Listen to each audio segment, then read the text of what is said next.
മനോഹരമായ ഈ സന്ധ്യയ്ക്കായി ഞാൻ ദൈവത്തിന് സ്തോത്രം ചെയ്യുന്നു.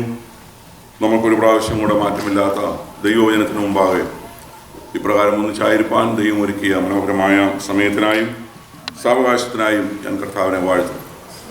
ഈ സന്ധ്യാസമയം ദൈവവചനത്തിന് മുമ്പാകെ കടന്നു വന്നിരിക്കുന്ന നിങ്ങൾ ഓരോരുത്തരെയും ഞാൻ കർത്താവായ യേശു ക്രിസ്തുവിന്റെ നാമത്തിൽ ഞാൻ വന്ദനം ചൊല്ലുന്നു. അതുപോലെ തന്നെ അതിഥികളായി നമ്മുടെ മധ്യത്തിലുള്ള pastor Johnson and pastor A Moses, അവരെ ഓർത്തും ഞാൻ കർത്താവിനെ വാഴ്ത്തും. നാം കഴിഞ്ഞ 3 ആഴ്ചയ്ക്ക് മുമ്പ് വെളിപ്പാട് പുസ്തകം 7-ാം അധ്യായത്തിൻ്റെ ആരംഭഭാഗം പഠിച്ചാണ് നിർത്തിയത്. അവിടെ നിന്ന് തന്നെയാണോ നാം ഇന്ന് ഈ ക്ലാസ് തുടങ്ങുവാൻ ആഗ്രഹിക്കുന്നത്. വെളിപ്പാടിൽ നാം കണ്ടതായ പ്രധാനപ്പെട്ട വിഷയം 7-ാം അധ്യായത്തിൽ ഇസ്രായേലിൻ്റെ 12 ഗോത്രങ്ങളിൽ നിന്നും മുദ്രയേറ്റതായ 12,000 വീതമുള്ളതായ മുദ്രയേറ്റ 144,000 ഒരു സംഖ്യ നമുക്കവിടെ കാണുവാൻ കഴിഞ്ഞു. 7-ാം അധ്യായത്തിൻ്റെ ആരംഭ ഭാഗങ്ങളിൽ, അല്ലെങ്കിൽ 7-ാം അധ്യായം 1 മുതൽ 8 വരെയുള്ളതായ വാക്യങ്ങൾ. അതിൻ്റെ തുടർന്നുള്ളതായ ഭാഗമാണ് നാം ഇന്ന് ദൈവസന്നിധിയിൽ പഠിപ്പാൻ ആഗ്രഹിക്കുന്നത്. ഈ ഭാഗം നാം ചിന്തിക്കുമ്പോൾ വെളിപ്പാട് പുസ്തകം നാം ഇതിനു മുമ്പ് പഠിച്ചു വന്നതായ അധ്യായങ്ങളിൽ സഭകളെക്കുറിച്ചുള്ളതായ ദർശനം യോഹന്നാന് ലഭിച്ചതിന് ശേഷം നാം കണ്ടത് 4-ഉം 5-ഉം അധ്യായങ്ങളിൽ സ്വർഗത്തിൽ ആരാധന നടക്കുന്നത് നാം കാണുകയുണ്ടായി. ആ ആരാധനയ്ക്ക് ശേഷമായിട്ടാണ് ഭൂമിയിൽ കഷ്ടതകളുടെ തുടക്കം എന്നുള്ളതായ നിലയിൽ നാം മുദ്രകൾ ഓരോന്നോരോന്നായി തുറക്കുന്നത് നാം കാണുകയുണ്ടായി. അങ്ങനെ 6-ാം അധ്യായത്തിൽ 6 മുദ്രകൾ തുറക്കുന്നതായിട്ടും ഓരോ മുദ്രയും തുറക്കുമ്പോൾ അതിനോട് ബന്ധപ്പെട്ട് പ്രത്യേകമായ സംഭവങ്ങൾ അരങ്ങേറുന്നതും നാം കാണുകയുണ്ടായി. എന്നാൽ അതിനുശേഷം 7-ാം മുദ്ര ഇതുവരെയും അനാവരണം ചെയ്തിട്ടില്ല. 7-ാം മുദ്ര വരുന്നതേ ഉള്ളൂ. അപ്പോൾ 7-ാം മുദ്ര തുറക്കുമ്പോൾ ഉണ്ടാകുന്ന സംഭവങ്ങൾക്ക് മുമ്പായിട്ടോ വീണ്ടും ഒരാരാധനയുടെ അന്തരീക്ഷം നമുക്ക് 7-ാം അധ്യായത്തിൽ കാണുവാൻ കഴിയും. അപ്പോൾ വലിയ സംഭവവികാസങ്ങൾ നടക്കുന്നതിന് മുമ്പ് ഒരാരാധന വെളിപ്പെടുന്നു എന്നുള്ളത് നമുക്ക് ഈ പഠനത്തോടുള്ള ബന്ധത്തിൽ നമുക്ക് കാണുവാൻ കഴിയുന്ന കാര്യമാണ്. അപ്പോൾ സ്വർഗത്തിൽ വീണ്ടും ഒരാരാധനയുടെ അന്തരീക്ഷം, അല്ലെങ്കിൽ ആരാധിക്കുന്നതായ ഒരു കൂട്ടം ആണ് 7-ാം അധ്യായത്തിൽ നാം ഇനി ചിന്തിക്കാൻ പോകുന്ന ഭാഗം. ഞാൻ ആരംഭത്തിലെ പറഞ്ഞല്ലോ, നാം കഴിഞ്ഞ ആഴ്ച ചിന്തിച്ചതുപോലെ ഈ 12,000 വീതം എണ്ണമേറ്റതായ ഈ ഓരോ ഗോത്രത്തിൽ നിന്നുള്ളതായ ഈ ആളുകളെ കുറിച്ച് പല അഭിപ്രായങ്ങൾ ഉണ്ടെങ്കിലും വളരെ നിഷ്പക്ഷമായി, അല്ലെങ്കിൽ മുൻവിധി കൂടാതെ നാം ഈ ഭാഗം ചിന്തിച്ചാൽ നമുക്ക് വളരെ ക്ലിയറായിട്ട് മനസ്സിലാകുന്ന കാര്യമാണ് ഇവരാരാണ്. ഇവർ ഇസ്രായേൽ മക്കളാണ്. ഇസ്രായേലിൽ നിന്നും മുദ്രയേറ്റവർ എന്നവിടെ പ്രത്യേകം പറഞ്ഞിട്ടുണ്ട്. ഇസ്രായേലിലെ ഗോത്രങ്ങളുടെ പേരിലാണ് അവർ അറിയപ്പെടുന്നത്. അവർ ഇസ്രായേലിലാണ്, ഇസ്രായേൽ മക്കളിൽ നിന്നുള്ളവരാണ് എന്നുള്ള നിലയിൽ ദൈവത്തിൻ്റെ മുദ്ര ഏറ്റവരാണ് എന്നുള്ളത് നമുക്ക് കാണുവാൻ കഴിയുന്നുണ്ട്. അപ്പോൾ ഇതിനു മുമ്പ് കണ്ടു, മുദ്ര ഇട്ട് തീരുവോളവും ഭൂമിയിൽ അനർത്ഥങ്ങൾ സ്റ്റോപ്പ് ചെയ്യുവാൻ ദൂതന്മാരോട് കൽപ്പിക്കുന്ന രംഗവും നാം കാണുകയുണ്ട്. എന്നാൽ ഇതിന് ശേഷമായിട്ടുള്ളതായ ഭാഗങ്ങൾ നാം, അതായത് പ്രത്യേകിച്ച് ഈ 7-ാം അധ്യായത്തിലെ 2ാമത്തെ ഗ്രൂപ്പിലേക്ക് നാം വരികയാണ്. ഈ 2ാമത്തെ ഗ്രൂപ്പിനെ കുറിച്ച് പറയുന്ന ഭാഗം 7-ാം അധ്യായത്തിൻ്റെ 9 മുതൽ 17 വരെ, അതായത് 7-ന്റെ 9 മുതൽ അധ്യായത്തിൻ്റെ അവസാനം വരെ ഈ ഗ്രൂപ്പിനെ കുറിച്ചാണ് പ്രതിപാദിക്കുന്നത്. അപ്പോൾ നാം ഈ ലോക ചരിത്രത്തെ, അല്ലെങ്കിൽ സഭയുടെ ആരംഭം മുതലുള്ള കാര്യങ്ങൾ നാം നോക്കിയാൽ 1-ാം നൂറ്റാണ്ടിൽ ദൈവസഭ പെന്തക്കോസ്ത് നാളിൽ പത്രോസ് എഴുന്നേറ്റ് പ്രസംഗിക്കുമ്പോൾ അതൊരു വലിയ സംഭവമായിരുന്നു. കാരണം 3000-ഓളം ആളുകൾ ആ ഒരൊറ്റ പ്രസംഗത്തിൽ അവിടെ വെച്ച് രക്ഷിക്കപ്പെടുകയാണ്. അവർ സ്നാനമേൽക്കുകയാണ്, അവർ സഭയോട് ചേരുകയാണ്. അപ്പോൾ വലിയ ഒരു റിവൈവ്, അല്ലെങ്കിൽ വലിയ ഒരു ഉണർവ് എന്നുള്ളതായ നിലയിൽ യെരുശലേമിൽ ആരാധിക്കാൻ വേണ്ടി വന്നതായ ആൾക്കൂട്ടം ഇതിന് സാക്ഷികളായി. അങ്ങനെയുള്ള വലിയൊരു സംഭവമാണ് ഈ സഭയുടെ ഭൂമിയിലെ ആരംഭം എന്ന് പറയുന്നത്. എന്നാൽ അത് അവിടം കൊണ്ട് അവസാനിച്ചില്ല. സഭ ഇടയ്ക്കിടയ്ക്ക് മങ്ങിയും മയങ്ങിയും പോയിട്ടുള്ള ചരിത്രം ഉണ്ട്. സഭാ ചരിത്രം അങ്ങനെയാണ് പഠിപ്പിക്കുന്നത്. അതിനോടുള്ള ബന്ധത്തിലാണ് നാം 16-ാം നൂറ്റാണ്ടിലേക്ക് വരുമ്പോൾ, 16-ാം നൂറ്റാണ്ടിലാണ് നവീകരണം നടക്കുന്നത് യൂറോപ്പിൽ. അപ്പോൾ ആ നവീകരണം എന്ന് പറയുന്നത് സഭയെ ഉണർത്തിയ സംഭവമാണ്.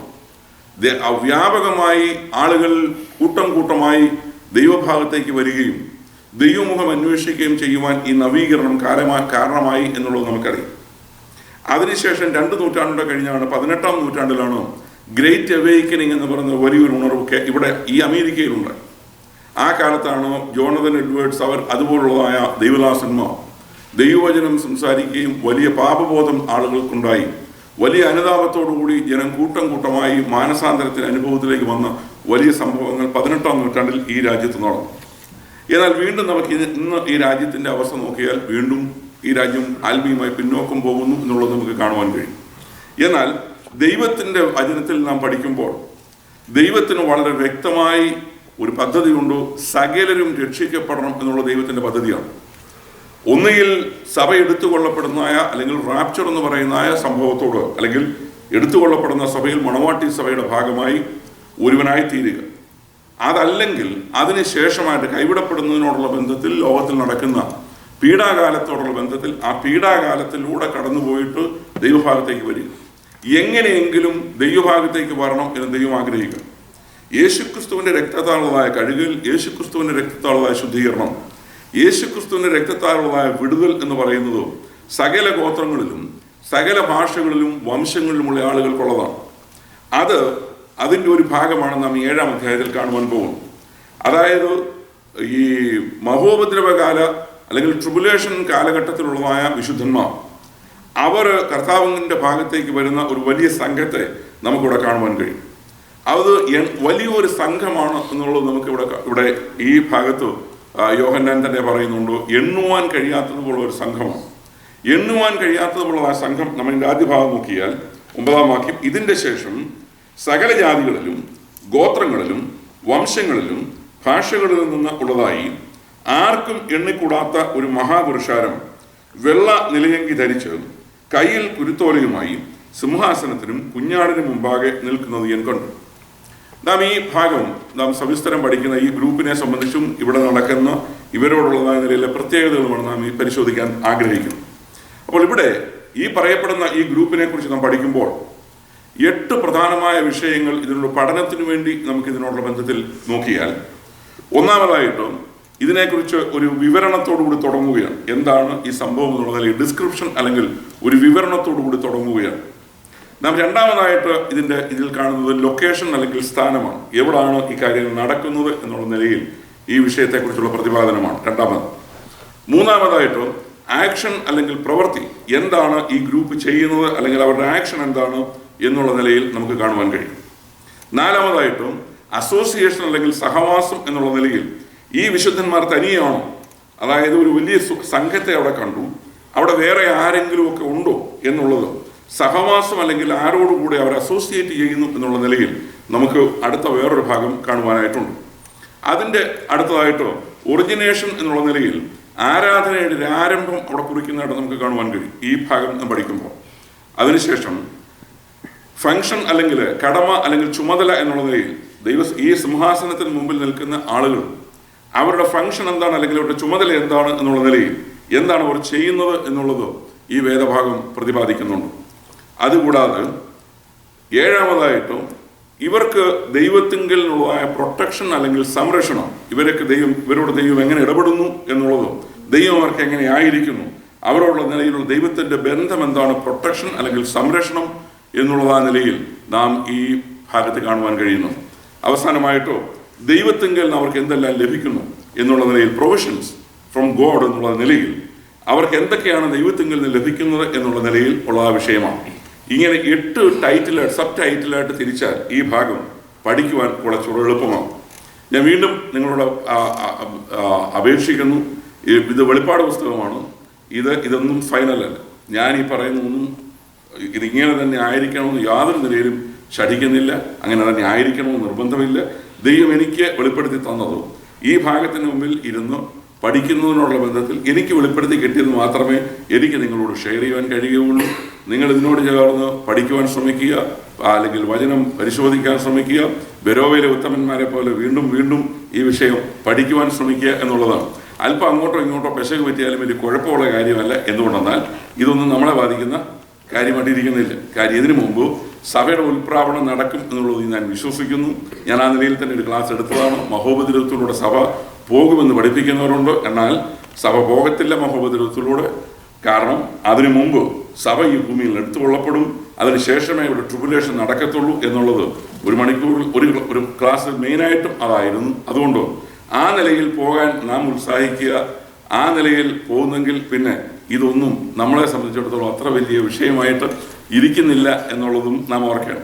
എന്നാലും ലോകത്തിൽ എന്ത് സംഭവിക്കുന്നു എന്നുള്ളതിനോടുള്ള ബന്ധത്തിൽ മാത്രമല്ല, കർത്താവായ യേശുക്രിസ്തുവിനെ രക്ഷിതാവും കർത്താവുമായി അംഗീകരിക്കുവാൻ ഭാഗ്യം ലഭിച്ചു എന്നുള്ള നിലയിൽ നമുക്ക് ഉത്തരവാദിത്വമുണ്ട്. അതിനോടുള്ള ബന്ധത്തിലാണ് ഞാൻ നിൽക്കുന്നത്. കാരണം നാം രക്ഷിക്കപ്പെട്ടു എന്നുള്ളത് ശരിയാണ്. നാം രക്ഷിക്കപ്പെട്ടതായ സന്ദേശം മറ്റുള്ളവരോട് ഷെയർ ചെയ്യുവാൻ, അല്ലെങ്കിൽ ഭാവിയിൽ നടക്കുവാൻ പോകുന്ന വിഷയങ്ങൾ നാം പഠിച്ചു മറ്റുള്ളവരോട് ഷെയർ ചെയ്യുവാനുള്ളതായ ഉത്തരവാദിത്വം നമുക്ക് ദൈവം നൽകിയിട്ടുണ്ട് എന്നുള്ളത് നാം ഓർക്കണം. ഇപ്പോൾ ഒന്നാമതായിട്ട് നാം കണ്ടത് ഇതിലെ സകല ജാതികളിലും ഗോത്രങ്ങളിലും വംശങ്ങളിലും ഭാഷകളിൽ നിന്ന് ഉള്ളതായി. അപ്പോൾ ഇത് ലോകത്തിലെ സകല ജാതികളിൽ നിന്നും ഭാഷയിൽ നിന്നും വംശങ്ങളിൽ നിന്നും ഉള്ളതായ ആളുകൾ ഇവിടെ ഒന്നിച്ചു കൂടുകയാണ്. അതിൽ നിന്ന് വന്നിരിക്കുന്ന ഒരു വലിയ ഗ്രൂപ്പാണ്. ഇവരെക്കുറിച്ച് യോഹന്നാൻ ഇവിടെ പറയുന്നത് ആർക്കും എണ്ണിക്കൂടാത്ത ഒരു പുരുഷാരം എന്ന് പറഞ്ഞാൽ തന്നെ നമുക്കറിയാം അതൊരു വലിയ സംഖ്യയാണ്. അപ്പോൾ അവനോട് ചേർന്ന് യോഹന്നാൻ ഒരു വാക്കൂടെ ചേർത്തു, മഹാപുരുഷാരം. അപ്പോൾ ആർക്കും എണ്ണിക്കൂടാത്തവണ്ണം, അവൻ ലോകത്തിൽ ഒരു മനുഷ്യനും എണ്ണിക്കൂടാത്തവണ്ണം മഹാപുരുഷാരം എന്ന് പറഞ്ഞാൽ ഇതിനർത്ഥം ആർക്കും എണ്ണാൻ മേലാത്തൊരു സംഖ്യ എന്നല്ല. ഈ ഗ്രൂപ്പിനെ ഒറ്റ നോട്ടം ഈ ഗ്രൂപ്പായിട്ട് നിൽക്കുമ്പോൾ ഇത് എണ്ണാൻ അസാധ്യമാണ് എന്നതിനർത്ഥമുള്ളൂ. അല്ലാതെ ഏത് സംഖ്യയും എണ്ണാം, ഏത് വലിയ ജനാവലിയെ എണ്ണുവാൻ കഴിയും. എങ്ങനെ എണ്ണുന്നതെന്ന് ചോദിച്ചാൽ, ഒരു ജനാവലിയെ എണ്ണുന്നത് അതെന്തുമാത്രം വലിപ്പമുണ്ടോ മൈതാനം, അതിൽ ഒരു ചതുരശ്ര അടിയിൽ എത്ര പേർക്ക് നിൽക്കാം, അത് നോക്കിയിട്ട് ആ മൈതാനം ഫുള്ളാണെങ്കിൽ അതിനെ ഗുണിച്ച് കണക്കാക്കും. എന്നിട്ട് പറയുകയാണ് ഇത്ര 1000 പേർ പങ്കെടുത്തു, അല്ല ഇത്ര ലക്ഷം പങ്കെടുത്തു. ഇങ്ങനെയാണ് മനുഷ്യനെ എണ്ണുന്നത്, അല്ലാതെ ഓരോരുത്തരെയും എണ്ണി മാറ്റുകയല്ല. അപ്പോൾ എണ്ണുന്നതിന് പല വിധമത്തിൽ എണ്ണുവാൻ കഴിയും. എന്നാൽ ഇവിടെ യോഹന്നാൻ ഉപയോഗിച്ചിരിക്കുന്ന ഈ പദം ആർക്കും എണ്ണിക്കൂടാതെ നമ്മളെ പുരുഷാരം എന്ന് പറഞ്ഞാൽ ഒരു വലിയ സംഘം നിൽക്കുകയാണ് ഒന്നിച്ചു, വലിയൊരു പുരുഷാരം. ആ പുരുഷാരത്തിലോട്ട് യോഹന്നാൻ നോക്കിയപ്പോൾ ഇതൊരു മഹാപുരുഷാരമാണ് അല്ലെങ്കിൽ ബഹുപുരുഷാരമാണ്, ഇതിനെ എണ്ണാൻ ബുദ്ധിമുട്ടാണ്. അർത്ഥം ഇത്രയേ ഉള്ളൂ, ഇതൊരു വലിയ സംഘമാണ് ഈ നിൽക്കുന്നത്, വലിയ പുരുഷാരമാണ്. ഈ വലിയ പുരുഷാരം എന്ന് പറയുന്നത് പല അതായത് സകല രാജ്യങ്ങളിൽ നിന്നും സകല ഭാഷകളിൽ നിന്നും സകല വംശങ്ങളിൽ നിന്നും എല്ലാം ഉള്ളതായ ആളുകളാണ്.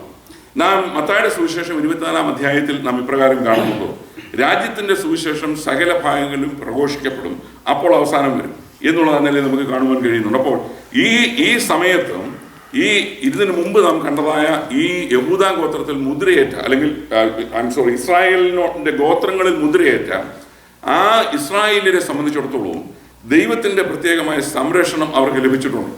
ഇവരെ കുറിച്ച് പറയുന്നത് പൊതുവെ ഇവാഞ്ചലിക്കൽ തിയോളജിയൻസ് വിശ്വസിക്കുന്നതും ഈ മഹോപദ്രവ കാലഘട്ടത്തിലെ സുവിശേഷകന്മാരാണ് ഇവരെന്നുള്ളതാണ്. കാരണം അവരെയാണ് രാജ്യത്തിന്റെ സുവിശേഷം ആ നാളിൽ പ്രസംഗിക്കാനുള്ളവർ. കൃപയുടെ സുവിശേഷമല്ല, രാജ്യത്തിന്റെ സുവിശേഷം. അപ്പോൾ രാജ്യത്തിന്റെ സുവിശേഷം ഈ സഭ എടുത്തുകൊള്ളപ്പെട്ടതിന് ശേഷം ഭൂമിയിൽ പ്രഘോഷിക്കപ്പെടും. അവർ യഹൂദന്മാരോട് സംസാരിക്കും, അതുപോലെ തന്നെ ജാതികളുടെ ഇടയിലും അവർ ഈ സന്ദേശം അറിയിക്കും. അങ്ങനെ കൂട്ടം കൂട്ടമായി ലോകത്തിന്റെ എല്ലാ ഭാഗങ്ങളിലും ഈ സന്ദേശം പരക്കും. അത് മാത്രമല്ല, സഭ എടുത്തുകൊള്ളപ്പെടുമ്പോൾ അതൊരു സംഭവമാണ്. ലോകത്തിൽ അതൊരു സംസാര വിഷയമാകും. ലോകത്തിൽ ആളുകൾക്ക് പരിഭ്രാന്തി ഉണ്ടാകും. അതുകൊണ്ടോടുള്ള ബന്ധത്തിൽ ദൈവികമായ വിഷയങ്ങളോട് താല്പര്യം സ്വാഭാവികമായും ഉണ്ടാകാൻ സാധ്യതയുണ്ട്. എന്നാലും ഇതുകൊണ്ടൊന്നും രക്ഷിക്കപ്പെടാത്തവർ ഈ കാലഘട്ടത്തിലുണ്ടെന്നുള്ളത് വെളിപ്പാടിൻ്റെ അവസാന ഭാഗത്തേക്ക് വരുമ്പോൾ നമുക്ക് കാണാം. ഇതെല്ലാം ഈ കഷ്ടതകളെല്ലാം ഉണ്ടായിട്ടും രക്ഷയുടെ അനുഭവത്തിലേക്ക് വരാത്തവർ. അപ്പോൾ ഇവിടെ ഈ പറയപ്പെടുന്ന ഈ രണ്ടാമത്തെ ഗ്രൂപ്പിൽ പൊതുവെ ഒരു അഭിപ്രായമുണ്ട്, ഈ ഗ്രൂപ്പിൽ ആരില്ല, യഹൂദന്മാരില്ല എന്നുള്ളൊരു ചിന്തയുണ്ട്. എന്നാൽ എനിക്കതിനോടുള്ള ബന്ധത്തിലുള്ള ആശയം നിങ്ങളോട് ഞാൻ പറയാം. ഒന്നാമത്തെ ഗ്രൂപ്പിൽ ജാതികളില്ല എന്നുള്ളത് സത്യമാണ്. കാര്യം 12,000 വീതം ഓരോ ഗോത്രങ്ങളിൽ നിന്നും 12,000 വീതം പറഞ്ഞേക്കുന്നു, അതിനകത്ത് ജാതികളില്ല. എന്നാൽ രണ്ടാമത്തെ ഗ്രൂപ്പിനെ കുറിച്ച് പറയുമ്പോൾ ഇതിന് ശേഷം, അപ്പോൾ ഒരു ഗ്രൂപ്പിനെ പ്രസന്റ് ചെയ്തു, അതിനുശേഷം പറയുന്നത് ഇതിന് ശേഷം എന്ന് പറഞ്ഞിട്ട് സകല ജാതികളിലും എന്ന് പറയുമ്പോൾ, സകല ജാതികളിലും എന്ന് പറയുമ്പോൾ അതിനകത്ത് ഈ മുദ്ര ഏൽക്കാത്തതായ ആരും പെടാം, യഹൂദനും പെടാം. അതാണ് സാധാരണ നിലയിൽ നമ്മൾ ചിന്തിച്ചാൽ ഒരു കുഴപ്പമുള്ള കാര്യമല്ല. കാരണം യഹൂദൻ മുഴുവനായും രക്ഷിക്കപ്പെടണം എന്നുള്ള ദൈവത്തിന്റെ പരിപാടിയാണ്. കാര്യം റോമാലേഖനത്തിൽ പൗലൂസ് അത് വളരെ വ്യക്തമായി പറയുന്നുണ്ട്. പൗലൂസ് തന്നെ ഒരു ചോദ്യം ചോദിക്കുന്നുണ്ട്, ദൈവം യഹൂദന്മാരുടെ മാത്രം ദൈവമാണോ? അതിന് മറുപടിയും പൗലൂസ് തന്നെ പറഞ്ഞു, അല്ല, ജാതികളുടെയും ദൈവമാണ്. എന്നാൽ റോമാലേഖനം 11-ാം അധ്യായത്തിൽ യഹൂദന്റെ യഥാസ്ഥാപനത്തോടുള്ള ബന്ധത്തിൽ ദൈവം യഹൂദനെ സന്ദർശിക്കുന്നതിനോടുള്ള ബന്ധത്തിൽ പറയുന്നിടത്ത് പൗലൂസ് വളരെ വ്യക്തമായി പറയുന്നുണ്ട്, ഇങ്ങനെ യഹൂദൻ മുഴുവനായിട്ടും എന്ത് ചെയ്യും? മുഴുവനായും രക്ഷിക്കപ്പെടും. അപ്പോൾ യഹൂദൻ മുഴുവൻ മുദ്രയേൽക്കണമെന്ന് നിർബന്ധമില്ല. ഈ മുദ്രയേറ്റതായ ആളുകൾ അവർ ഈ സന്ദേശം പ്രചരിപ്പിക്കാനുള്ളതായ ആളുകളായി നിൽക്കുന്നവരും അതിനുശേഷമായിട്ട് അതിൽ മുഖേന ദൈവവുമായി അടുത്തതായ അല്ലെങ്കിൽ കർത്താവുമായും കുഞ്ഞാടുമായും ബന്ധപ്പെട്ടതായ ഒരു വലിയ സമൂഹം, ഈ സമൂഹത്തിൽ യഹൂദ വിഭാഗത്തിൽ നിന്നുള്ളവരും ഉണ്ടെന്ന് പറഞ്ഞാൽ അത് തെറ്റായ ആശയമല്ല. കാര്യം ആ പ്രയോഗം കൊണ്ടാണ് സകല ജാതികളിലും ഗോത്രങ്ങളിലും വംശങ്ങളിലും ഭാഷകളിൽ നിന്ന് ഉള്ളതായി. അപ്പോൾ എല്ലാ വിഭാഗത്തിൽ നിന്നുള്ളതായ ആളുകൾ ഈ മഹാപുരുഷാരത്തിൻ്റെ കൂടെ ഉണ്ട് എന്നുള്ളതാണ്.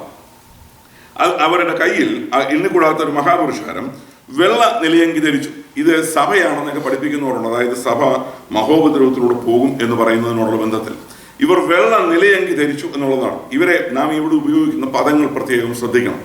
ഈ വെള്ള നിലയങ്കി ധരിച്ചു എന്ന് പറയുന്നത് നമ്മൾ നേരത്തെ കണ്ടു.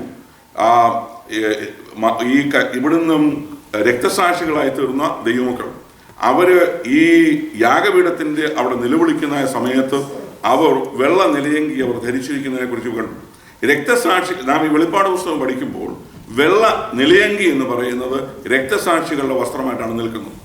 അല്ലാതെ തേജസ്കരിക്കപ്പെട്ട സഭയുടെ ഭാഗമായ വിശുദ്ധന്മാരുടെ വസ്ത്രമായിട്ടല്ല നിലയങ്കി നിൽക്കുന്നു. അപ്പോൾ ഇവിടെ വെള്ള നിലയങ്കി ധരിച്ചുകൊണ്ട് നിൽക്കുന്നത് ഇത് രക്തസാക്ഷിത്വത്തിലൂടെയും പീഡാനുഭവത്തിലൂടെയും പോയതായ ദൈവമക്കളാണ്. അടുത്തതായിട്ട് അവരെ കുറിച്ച് പറയുന്നതും ഇവർ കയ്യിൽ കുരുത്തോലയുമായി സിംഹാസനത്തിനും കുഞ്ഞാടിനും മുമ്പാകെ നിൽക്കുന്നത് ഞാൻ കണ്ടു.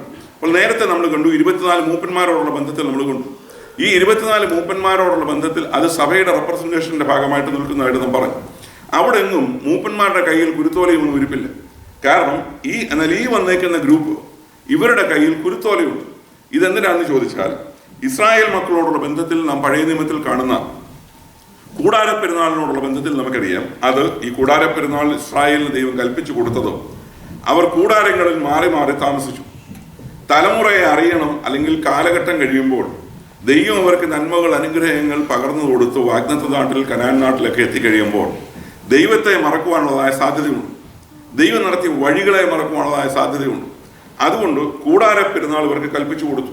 ഞങ്ങൾ കൂടാരവാസികളായിരുന്നു എന്നുള്ളതും ഞങ്ങൾ കൂടാരം മാറി മാറിയാണ് ഇവിടെ വരെ എത്തിയതെന്നുള്ളതും തലമുറ തിരിച്ചറിയുന്നതിന് വേണ്ടിയാണ് ഈ കൂടാര പെരുന്നാൾ ദൈവം കൽപ്പിച്ചു കൊടുത്തത്. ദൈവത്തിന് സ്തോത്രം. അങ്ങനെ ആ കൂടാര പെരുന്നാളിനോടുള്ള ബന്ധത്തിൽ ആളുകൾ ആഘോഷിക്കുന്നതിന് വേണ്ടി ഭാഗമായിട്ടാണ് ഈന്തപ്പനയുടെ കുരുത്തോല അത് കൈകളിൽ ഏന്തി അത് ആഹ്ലാദ സൂചകമായി അത് വീശുമായിരുന്നു. അങ്ങനെയാണ് പഴയ നിയമത്തിൽ ഈ കൂടാര പെരുന്നാൾ നാം കാണുന്നത്.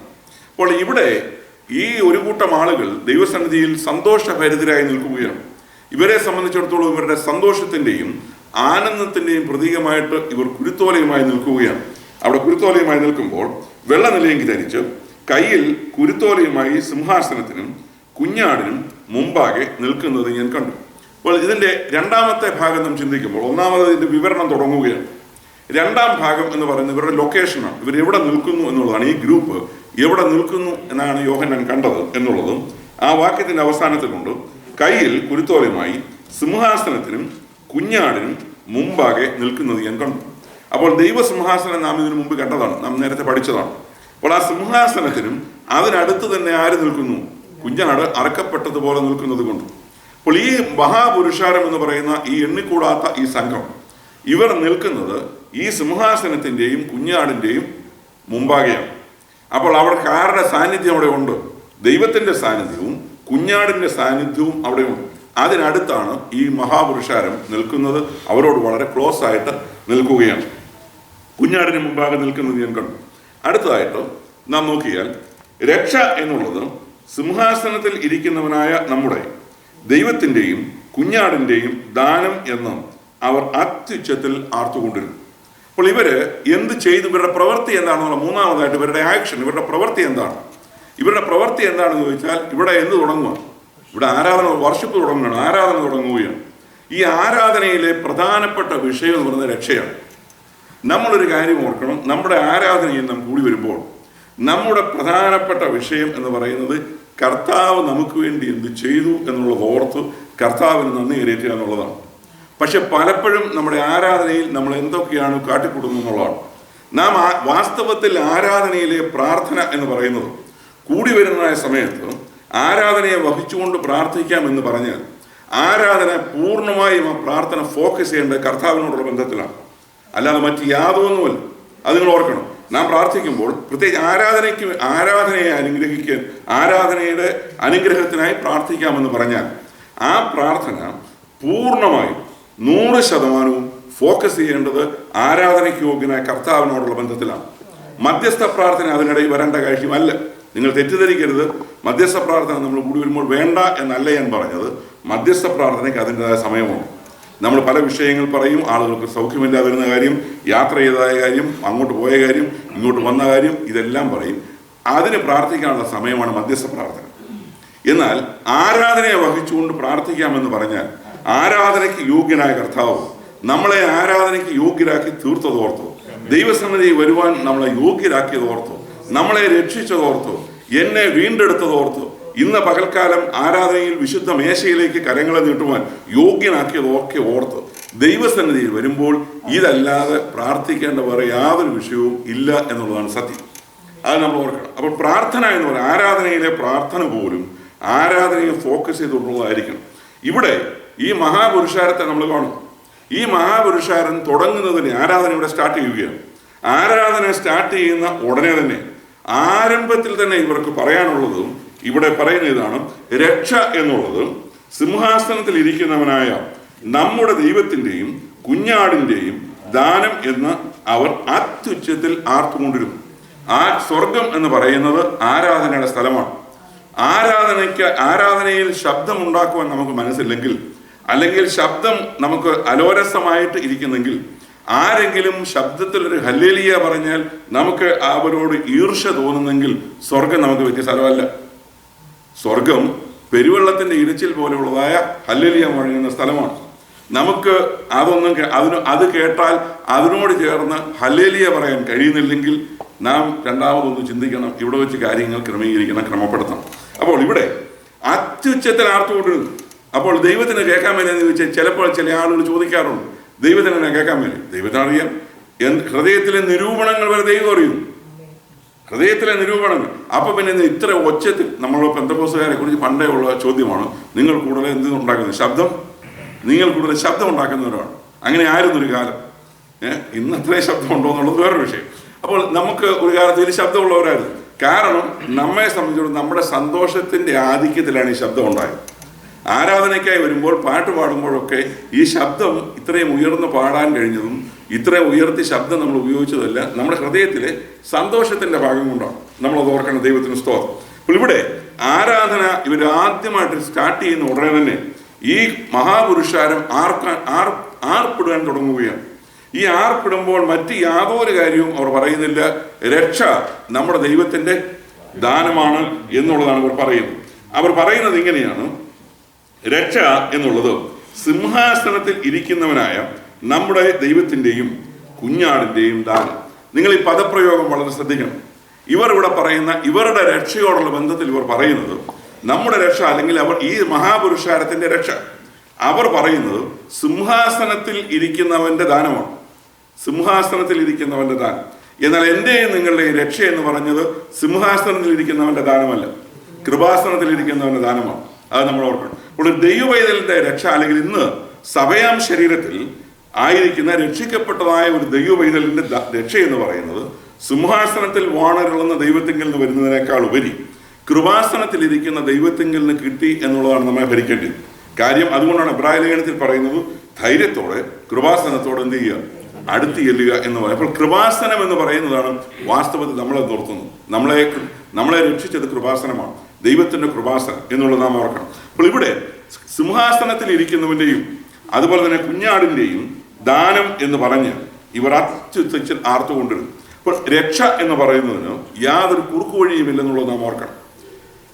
എൻ്റെ അറിവിൽ ഒരു പുസ്തകമുണ്ട്. അതായത് പഴയ ഓർത്തഡോക്സ് സഭയിലെ എം.ഇ. ജോർജ് എന്ന് പറഞ്ഞ ആ വൈദികൻ, അതിനുശേഷം അദ്ദേഹം ഒസ്താത്യോസ് തിരുമേനി എന്നുള്ള നിലയിൽ അറിയപ്പെടും. അദ്ദേഹം ഇപ്പോൾ ഇല്ല, അദ്ദേഹം കാലം ചെയ്തു. അദ്ദേഹം എഴുതിയൊരു പുസ്തകത്തിലുണ്ട് രക്ഷ ക്രിസ്തുവിലൂടെ മാത്രം എന്നുള്ള ചോദ്യത്തോടെ പുസ്തകമാണ്. രക്ഷ ക്രിസ്തുവിലൂടെ മാത്രം. രക്ഷ ക്രിസ്തുവിലൂടെ മാത്രമേ ഉള്ളൂ. അത് തർക്കിക്കേണ്ട വിഷയമല്ല, കൂടുതൽ വ്യാഖ്യാനിക്കേണ്ട വിഷയമല്ല. യേശു ക്രിസ്തു മുഖേന അല്ലാതെ രക്ഷയില്ല. രക്ഷാമാർഗം ഒന്നേ ഉള്ളൂ. കൃപായുഗത്തിലായാലും കൊള്ളാം, ട്രിബുലേഷൻ കാലഘട്ടത്തിലായാലും കൊള്ളാം. ഇവിടെ അതാണ് പറയുന്നത്, ട്രിബുലേഷൻ വിശ്വാസികളാണ്. അവർ പറയുന്നു സിംഹാസനത്തിലിരിക്കുന്ന ദൈവത്തിൻ്റെയും കുഞ്ഞാടിൻ്റെയും ദാനമാണ് രക്ഷ. അപ്പോൾ യേശുക്രിസ്തുവിനെ മാറ്റി നിർത്തി രക്ഷയില്ല. പിതാവായ ദൈവം ലോകസ്ഥാപനത്തിന് മുമ്പേ സംവിധാനം ചെയ്തതാണ് രക്ഷ. ലോകസ്ഥാപനത്തിന് മുമ്പേ അറുക്കപ്പെട്ട കുഞ്ഞാടെന്ന് പറയുന്നത് മനുഷ്യോൽപ്പത്തിയുടെ ആരംഭം മുതൽ തന്നെ എന്തൊക്കെ സംഭവിക്കുമെന്നുള്ളത് ദൈവത്തിന് അറിയാം. അതിനോടുള്ള ബന്ധത്തിൽ മനുഷ്യവർഗത്തിൻ്റെ വീണ്ടെടുപ്പിന് വേണ്ടിയും ശാശ്വതമായ വീണ്ടെടുപ്പിന് വേണ്ടി എന്താണ് ചെയ്യേണ്ടതെന്നുള്ളതും ദൈവത്തിന് അറിയാമായിരുന്നു. അതിനുവേണ്ടി ദൈവം ചെയ്തതാണ് ഏകജാതനായ പുത്രനെ മനുഷ്യവർഗത്തിന് വേണ്ടി നൽകി എന്നുള്ളത്. അപ്പോൾ യേശുക്രിസ്തുവിൻ്റെ രക്തത്തിലൂടെ അല്ലാതെ ഒരു വീണ്ടെടുപ്പില്ല എന്നുള്ളത്, അല്ലെങ്കിൽ രക്ഷയില്ല എന്നുള്ളത് നാം ഓർക്കണം, ഏത് കാലഘട്ടത്തിലായാലും. അപ്പോൾ ഇവിടെ ഈ വിശുദ്ധന്മാർ പറയുന്നത് അത് തന്നെയാണ്. അവരുടെ രക്ഷ അത് ദൈവത്തിൻ്റെ സിംഹാസനത്തിലിരിക്കുന്ന ദൈവത്തിൻ്റെയും അതുപോലെ തന്നെ കുഞ്ഞാടിൻ്റെയും ദാനമാണ്. ഇവർ നിൽക്കുന്നത് അവരുടെ മുമ്പിലാണ്. സിംഹാസനത്തിലിരിക്കുന്ന ദൈവത്തിൻ്റെയും അടുത്ത് നിൽക്കുന്ന കുഞ്ഞാടിൻ്റെയും മുമ്പിൽ നിന്നുകൊണ്ടാണ് പറയുന്നത് രക്ഷ നമ്മുടെ ദൈവത്തിൻ്റെയും കുഞ്ഞാടിൻ്റെയും ദാനമാണ് എന്ന് പറഞ്ഞുകൊണ്ട് ഇവരെ ആർക്കുവാൻ തുടങ്ങി. അപ്പോൾ ഇവരുടെ പ്രവർത്തന പദത്തിലേക്ക്, അല്ലെങ്കിൽ ആരാധനാ മണ്ഡലത്തിലേക്ക് ഇവർ തുടങ്ങുകയാണ്. അടുത്തതായിട്ട് നാം അടുത്ത വാക്യത്തിൽ നോക്കിയാൽ, സകല ദൂതന്മാരും സിംഹാസനത്തിൻ്റെയും മൂപ്പന്മാരുടെയും 4 ജീവികളുടെയും ചുറ്റും നിന്ന് സിംഹാസനത്തിൻ്റെ മുമ്പിൽ കവിണ്ണു വീണു. അപ്പോൾ നാം അടുത്തതായിട്ട് നോക്കുമ്പോൾ ഇവരുടെ സഹവാസം അല്ലെങ്കിൽ അസോസിയേഷൻ എന്ന് പറയും ഇവിടെ ആരൊക്കെ വേറെ ഉണ്ടെന്നുള്ളതാണ്. നോക്കണം, ഈ മഹാപുരുഷാരം അത്യുച്ചത്തിൽ ആർപ്പിടാൻ തുടങ്ങി രക്ഷ ദൈവത്തിൻ്റെ ദാനം. ഇത് പറഞ്ഞ് അങ്ങോട്ട് സ്റ്റാർട്ട് ചെയ്യാൻ തുടങ്ങിയ ഉടനെ തന്നെ അവരുടെ അടുത്ത് ആരൊക്കെ നിൽപ്പുണ്ട്? 11-ാം വാക്യത്തിൽ ആരൊക്കെ ഉണ്ട്? 11-ാം വാക്യം, സകല ദൂതന്മാരും പിന്നെ സിംഹാസനത്തിന്റെയും മൂപ്പന്മാരുടെയും 4 ജീവികളുടെയും ചുറ്റും നിന്നു. അപ്പോൾ ഇവിടെ നമ്മൾ നേരത്തെ കണ്ട മൂപ്പന്മാരുടെ കാര്യം ഇവിടെ ഉണ്ട്, അവരവിടെ ഉണ്ട്. അപ്പോൾ ഇവിടെ സകല ദൂതന്മാരും സിംഹാസനത്തിന്റെയും മൂപ്പന്മാരുടെയും 4 ജീവികളുടെയും ചുറ്റും നിന്നു സിംഹാസനത്തിന് മുമ്പിൽ കവിണ്ണു വീണു. അപ്പോൾ ഇവിടെ അടുത്തത് ഇവരോട് ചേർന്ന് ആര് വരികയാണ്? ദൂതസംഘം വരികയാണ്. അപ്പോൾ ഈ ട്രിബുലേഷൻ കാലഘട്ടത്തിലെ വിശ്വാസികൾ അവർ ആർപ്പിടുവാൻ തുടങ്ങിയ സമയത്ത് സകല ദൂതന്മാർ, നമുക്കറിയാം ദൂതന്മാരുടെ സംഖ്യ നമുക്ക് അറിഞ്ഞുകൂടാ. ദൈവവചനത്തിൽ പറഞ്ഞിരിക്കുന്നിടത്തെല്ലാം 1000 ആയിരക്കണക്കിന്റെ കണക്കേ പറയുന്നുള്ളൂ. 1000 എന്നുള്ള കണക്കാണ്. അപ്പോൾ 1000കണക്കിന് ദൂതന്മാർ ദൈവത്തിനുണ്ട്. ഇവിടെ സകല ദൂതന്മാർ, ഈ വിശുദ്ധന്മാർ സിംഹാസനത്തിന്റെയും കുഞ്ഞാടിന്റെയും മുമ്പിൽ നിന്നുകൊണ്ട് രക്ഷാ ദൈവത്തിന്റെ ദാനമെന്ന് പറഞ്ഞ് ആർപ്പിടാൻ തുടങ്ങിയ ഉടനെ അതിനോട് ജോയിൻ ചെയ്തു ആര്? ദൂതന്മാർ. ഇത് തന്നെയാണ് നമ്മൾ 4-5 അധ്യായങ്ങളിൽ ആരാധനയെ കണ്ടതാണ്. അവിടെ ആരാധന അങ്ങോട്ട് സ്റ്റാർട്ട് ചെയ്തപ്പോൾ അവിടെയും ദൂതന്മാർ എന്ത് ചെയ്തു? ആരാധനയ്ക്ക് കൂട്ടുന്നു. ഇവിടെ അടുത്തതായിട്ട് സകല ദൂതന്മാരും സിംഹാസനത്തിന്റെയും മൂപ്പന്മാരുടെയും 4 ജീവികളുടെയും ചുറ്റും നിന്നു. അപ്പോൾ ഈ ദൂതന്മാർ ഇവരെ മൊത്തത്തിൽ എന്ത് ചെയ്തു? മൊത്തത്തിൽ കവർ ചെയ്തു. ഈ സംഘത്തിന് ചുറ്റിലുമായിട്ട് ഈ ദൂതന്മാർ ചുറ്റുമായിട്ടൊന്നും സിംഹാസനത്തിന്റെയും മുമ്പിൽ അവരെന്ത് ചെയ്തു? അവർ കവിണ്ണു വീണു. ഈ ദൂതന്മാർ കവിണ്ണു വീണതിനോടുള്ള ബന്ധത്തിൽ പല അഭിപ്രായങ്ങളുണ്ട്. കാരണം നമ്മൾ പത്രോസിന്റെ ലേഖനത്തിൽ പറയുന്നുണ്ട് ദൂതന്മാർ കുനിഞ്ഞു നോക്കുവാൻ ആഗ്രഹിച്ചു എന്നുള്ളത്. കാരണം ഈ നമ്മെ രക്ഷിച്ചു എന്ന് പറയുന്നത് ദൂതന്മാർക്കൊരു അത്ഭുത വിഷയം. അതായത് ദൈവത്തിന്റെ ഏകജാതനായ പുത്രനെ പാപം ചെയ്ത് ദൈവത്തിൽ അകന്നു പോയതായ മനുഷ്യനെ മടക്കി വരുത്തുന്നതിന് വേണ്ടി ദൈവം നൽകി.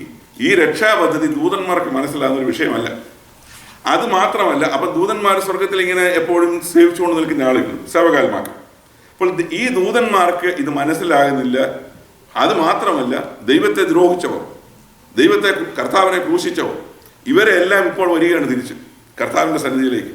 അപ്പോൾ ഇത് ദൂതന്മാർക്ക് ആശ്ചര്യം വരുന്നൊരു വിഷയമാണ്. അപ്പോൾ അതുകൊണ്ടാണ് രക്ഷിക്കപ്പെടുന്ന ഒരു വിഷയം എന്ന് പറയുന്നത്, അല്ലെങ്കിൽ രക്ഷിക്കപ്പെട്ടതായ നമ്മളെ ദൂതന്മാരെ ഏൽപ്പിക്കാത്ത ദൗത്യം ദൈവം ഏൽപ്പിച്ചു.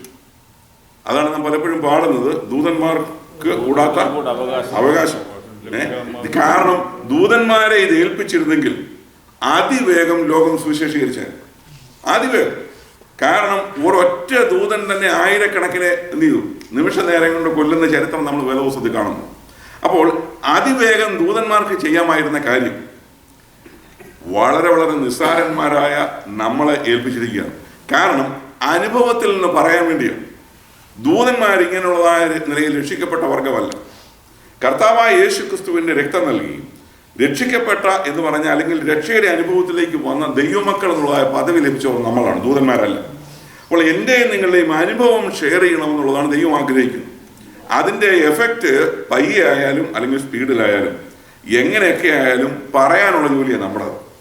ബാക്കിയൊക്കെ ദൈവത്തിൻ്റെ പ്രവർത്തനങ്ങളാണ്. ദൈവം അതെങ്ങനെ ചെയ്യണമെന്നുള്ളത് ദൈവത്തിൻ്റെ പദ്ധതിപ്പെട്ട കാര്യമാണ്. എന്നാൽ ഷെയർ ചെയ്യുക എന്നുള്ളത്, ദൈവത്തിൻ്റെ ഈ വചനം ഷെയർ ചെയ്യുക എന്നുള്ളതും രക്ഷയുടെ ദൂത് ഷെയർ ചെയ്യുക എന്നുള്ളതും ഈ ബൈബിൾ സന്ദേശം ഷെയർ ചെയ്യുക എന്നുള്ളതൊക്കെ ദൈവം നമ്മളെക്കുറിച്ച് ആഗ്രഹിക്കുന്നത്. അപ്പം ദൂതന്മാരെ ഏൽപ്പിക്കാത്ത കാര്യം വരെ നമ്മളെ ഏൽപ്പിച്ചു. ആ ദൂതന്മാർ ഇവിടെ ആരാധന ഈ ട്രിബുലേഷൻ കാലഘട്ടത്തിൽ നിന്ന് ചെന്ന ദൈവമക്കളുടെ കൂടെ നിന്നു എന്നുള്ളതായിരുന്നതിന് വേണ്ടിയല്ല. എന്ത് ചെയ്തു? ഇവിടെ അവരെന്ത് ചെയ്തു? അവർ കവിണ്ണു വീണു എന്നുള്ളതാണ് കാര്യം. അവർ നിൽക്കുന്നത്, ഇവർ ആർത്തുകൊണ്ട് നിൽക്കുകയാണ്. ആർത്തുകൊണ്ട് നിൽക്കുമ്പോൾ ദൂതന്മാർ കവിണ്ണു വീണു എന്നുള്ളതാണ്. അപ്പോൾ ആ നിലയിൽ ആരാധന അതിൻ്റെ അടുത്ത ലെവലിലോട്ട് പോകുന്നു എന്നുള്ളതാണ്. അടുത്ത വാക്യത്തിൽ 12-ാം വാക്യം,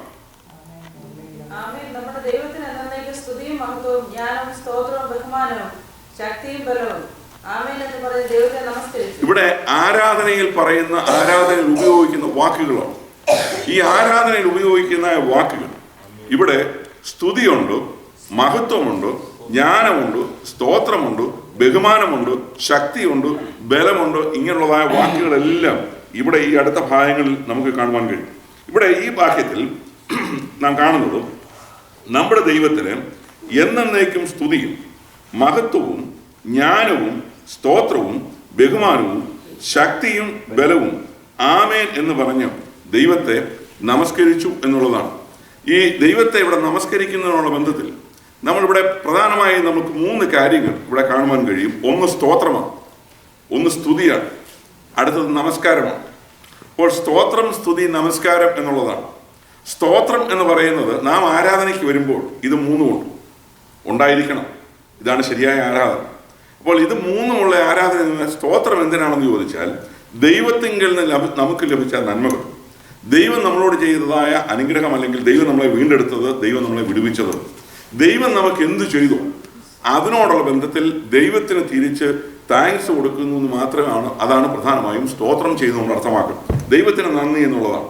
അപ്പോൾ ദൈവസന്നിധിയിൽ വരുമ്പോൾ നന്ദി നിറഞ്ഞൊരു ഹൃദയത്തോടുകൂടി ദൈവസന്നിധിയിൽ വരണം എന്ന് ദൈവം ആഗ്രഹിക്കുന്നു.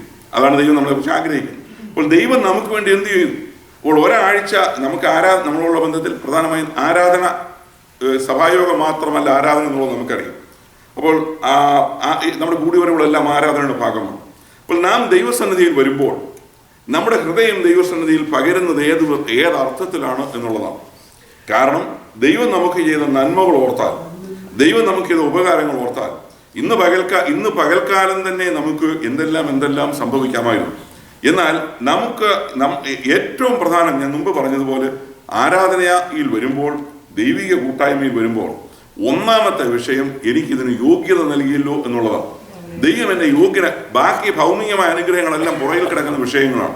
ഒന്നാമതായിട്ട് എന്നെ ദൈവം ഇതിന് യോഗ്യനാക്കിയല്ലോ, ദൈവം എനിക്കിതിന് കൃപ നൽകിയല്ലോ, അർഹതയില്ലാത്ത സ്ഥാനത്ത് ദൈവം എൻ്റെ മേൽ കൃപ ചൊരിഞ്ഞല്ലോ എന്നുള്ള നിലയിൽ, ദൈവം എനിക്ക് വേണ്ടി ഇന്നത് ചെയ്തല്ലോ എന്നുള്ള നിലയിൽ ഒരു താങ്ക്ഫുൾ ഹാർട്ടോടുകൂടി ദൈവസന്നിധിയിലായിരിക്കുക എന്നുള്ളതാണ് സ്തോത്രം എന്നുള്ളതുകൊണ്ട് ഉദ്ദേശിക്കുന്നത്. രണ്ടാമത്തേത് സ്തുതിയാണ്. സ്തുതി എന്ന് പറയുന്നത് ദൈവത്തെ കാണുവാൻ, ദൈവത്തെ നാം എത്ര ശ്രമിച്ചാലും ഒരു മനുഷ്യനും ദൈവത്തെ എന്ത് ചെയ്തിട്ടില്ല, പൂർണ്ണമായും കണ്ടിട്ടില്ല. ദൈവം വെളിപ്പെടുത്തി കൊടുത്തത് മാത്രമേ മനുഷ്യൻ കണ്ടിട്ടുള്ളൂ. മോശയ്ക്ക് പോലും ദൈവം വെളിപ്പെടുത്തി കൊടുത്തത് മാത്രമാണ് കണ്ടത്, പൂർണ്ണമായും മോശയും കണ്ടിട്ടില്ല. അപ്പോൾ ലോകത്തിൽ ആരും ദൈവത്തെ പൂർണ്ണമായും കണ്ടിട്ടില്ല. എന്നാൽ ദൈവത്തെക്കുറിച്ചുള്ള നമുക്ക് അറിവ് പലതുണ്ട്. ദൈവം ആരാണ് എന്നുള്ള നിലയിൽ ദൈവം സർവശക്തനാണ്, സർവജ്ഞാനിയാണ്, സർവവ്യാപിയാണ്. ഇങ്ങനെയുള്ളതായ ഒരുപാട് കാര്യങ്ങൾ നമുക്കറിയാമെങ്കിൽ ദൈവത്തിൻ്റെ യോഗ്യതകൾ പറഞ്ഞു, ദൈവത്തിൻ്റെ പ്രത്യേകതകൾ പറഞ്ഞു, ദൈവമേ നീ ഇന്നവനാണ്, നീ ജീവനുള്ളതായ ദൈവമാണ്, നീ സർവശക്തനാണ്, നീ സർവയോഗ്യനാണ് എന്നൊക്കെ ദൈവത്തെ എങ്ങനെയെല്ലാം വിശേഷിപ്പിക്കാമോ, നമ്മുടെ ദൈവത്തിന് എന്തെല്ലാം വിശേഷണം കൊടുക്കുവാൻ കഴിയുമോ, അത് നമുക്ക് ദൈവവുമായുള്ള ബന്ധത്തിൻ്റെ അടിസ്ഥാനത്തിൽ ഉണ്ടാകുന്നു, വേറൊരാളുടെ അടിസ്ഥാനത്തിലല്ല. കാരണം എനിക്ക് ശക്തിയില്ലാതിരുന്ന സ്ഥലത്തോ എന്നിൽ സർവശക്തനായ ദൈവം എന്നെ സഹായിച്ചെങ്കിൽ, ദൈവമേ അവിടുന്ന് സർവശക്തനാണെന്ന് പറയുന്ന എൻ്റെ അനുഭവമാണ്. എനിക്ക് അറിവില്ലാതിരുന്ന വിഷയത്തിൽ ദൈവം എനിക്ക് അറിവ് നൽകിയെങ്കിൽ, ദൈവമേ അവിടുന്ന് സർവജ്ഞാനിയാണെന്ന് പറയുന്നത് നമ്മുടെ അനുഭവത്തിൻ്റെ ഭാഗമാണ്. അപ്പോൾ സർവ്വവ്യാപി എന്ന് ആരും സഹായമില്ലാത്ത ഒരു സ്ഥലത്ത് ദൈവത്തിൻ്റെതായ അദൃശ്യ കരങ്ങൾ നമ്മളെ സഹായിച്ചെങ്കിൽ, നമ്മളെ രക്ഷിച്ചെങ്കിൽ, ദൈവമേ അവിടുന്ന് സർവ്വവ്യാപിയാണല്ലോ എന്നുള്ള നിലയിൽ ദൈവത്തോടുള്ള ഓരോ ദിവസവും ദൈവവുമായി ബന്ധപ്പെട്ട് നമ്മൾ വളർത്തിയെടുക്കുന്ന ദൈവത്തെക്കുറിച്ചുള്ള അറിവാണ്. അതൊരു ദിവസം കൊണ്ടുണ്ടാകുന്നതല്ല, അനുഭവത്തിലൂടെ ഉണ്ടാകുന്ന അറിവുകളാണ് ദൈവം. അപ്പോൾ ഒരാൾ ഒരുപാട് കാര്യങ്ങൾ പറഞ്ഞ് ചിലപ്പോൾ ദൈവത്തെ സ്തോത്രം ചെയ്തേക്കാം, നിങ്ങൾക്ക് അത്രയും പറയാനില്ലായിരിക്കാം. പക്ഷെങ്കിൽ നമ്മുടെ അറിവിൽ എൻ്റെ ദൈവം ഇന്നതാണ്, ഞാൻ അറിഞ്ഞിരിക്കുന്ന ദൈവം ഇതാണ്, എന്നെ നടത്തുന്ന ദൈവം ഇന്നതാണ് എന്നുള്ള നിലയിൽ ദൈവമേ അവിടുന്ന് ഇന്ന യോഗ്യതകളുള്ളതാണെന്ന് പറഞ്ഞ് ദൈവത്തിന് കൊടുക്കുന്നതാണ് സ്തുതി എന്ന് പറയും. അപ്പോൾ ഒന്നാമത് ദൈവത്തിന് നന്ദി കൊടുക്കുന്നത് നമുക്ക് ദൈവത്തിൽ നിന്ന് കിട്ടി എന്നുള്ളതിൻ്റെ ബേസിലാണ്. രണ്ടാമത് സ്തുതി എന്ന് പറയുന്നത് ദൈവമേ നീ ആരാണ് എന്നുള്ള നിലയിൽ, നിന്റെ അടുത്ത് വരുവാൻ പോലും യോഗ്യതയില്ലാത്ത ഞാൻ, എന്നെ നീ യോഗ്യനാക്കി തീർത്തു എന്നുള്ള നിലയിൽ ദൈവത്തിൻ്റെ പ്രത്യേകതകൾ കണ്ടോ അതിനെ എണ്ണി പറഞ്ഞു ദൈവത്തിന് മഹത്വം കരയേറ്റുന്നു എന്നുള്ള നിലയിലാണ് സ്തുതി നിൽക്കുന്നത് എന്നുള്ളതാണ്. മൂന്നാമതായിട്ട് ദൈവത്തിൻ്റെ മുമ്പിൽ നമസ്കരിക്കുക എന്നുള്ളതാണ്. അതായത് ദൈവത്തിന് മഹത്വം കൊടുത്ത് നമ്മുടെ കഴിവില്ലായ്മ സമ്മതിച്ച് ദൈവത്തിൻ്റെ മുമ്പിൽ വീഴുന്നു എന്നുള്ളതാണ്. ഒന്നുകിൽ കവിണ്ണു വീഴുന്നു, അല്ലെങ്കിൽ മുട്ടുകുത്തുന്നു, വിധേയപ്പെടുന്നു എന്നുള്ളതാണ്. നാം ദൈവത്തിൻ്റെ മുമ്പിൽ കൈകൂപ്പിയാൽ അല്ലെങ്കിൽ ദൈവത്തിൻ്റെ മുമ്പിൽ മുട്ടുകുത്തിയാൽ ഇതെല്ലാം സറണ്ടർ ചെയ്യുന്നു എന്നതിൻ്റെ അർത്ഥമാണ്. മുമ്പൊരിക്കൽ ഒരു സഹോദരൻ ചോദിച്ചത് നിങ്ങൾ ഓർക്കുന്നുണ്ടാകും, ആരാധന കൈ ഉയർത്തേണ്ട കാര്യമുണ്ടോ? കൈ ഉയർത്തുമെന്ന് പറഞ്ഞാൽ ലോകപ്രകാരം തന്നെ നമ്മൾ ചിന്തിച്ചാൽ നാം ഇവിടെ ഈ നമ്മുടെ ഷെറീഫ്സും അതുപോലെ തന്നെ ലോക്കൽ പോലീസും ഒക്കെ അവർ ഷൂട്ട് ചെയ്യാനായിട്ട് ഗണ്ണ് പോയിന്റ് ചെയ്യുന്ന ആ സമയത്തും രക്ഷപ്പെടാൻ ഒരു വഴിയുണ്ടോ എന്ന് ചെയ്തേച്ചാൽ മതി, കൈവെച്ചാൽ മതി. വേറെ യാതൊന്നും ചെയ്യണ്ട.